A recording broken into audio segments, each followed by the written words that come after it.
Ja hyvää iltaa. Minä olen Pirkka-Pekka Petelius ja tämä on Luontoradio. Ja me olemme seuraamassa kevättä tällä hetkellä täällä Liminganlahdella. Kuten kaikki te radiokuuntelijat tiedätte, Suomi on pitkä maa ja kevät edistyy eri aikoina. Lapissa on lunta, niin etelässä vielä vuokot kukkivat.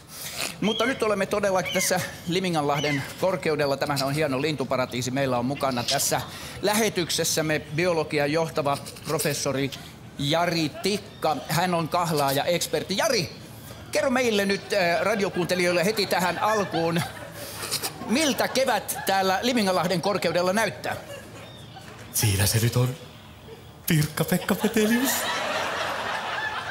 Se on noin hauska. Mitähän se just kysyi?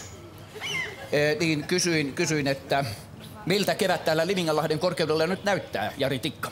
Joo.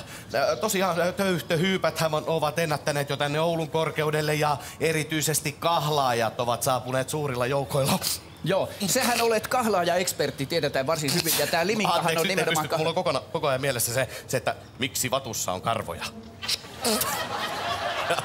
Joo, todella. Tämä on ihan faktisesti esitetty kysymys, mutta se oli Luontoillassa ja se on jo käsitelty. Mutta jos mennään tähän Liminganlahteen... Ystävällisesti kysyy hän. Nam.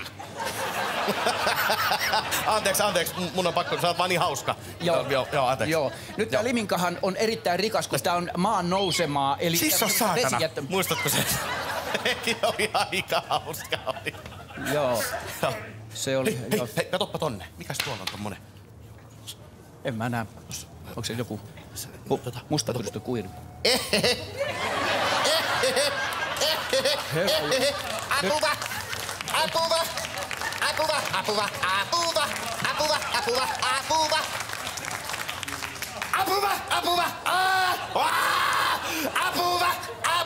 Hiljaa! Ai kauheeta. Hyvää illan jatkoa teille. Apua! Oh.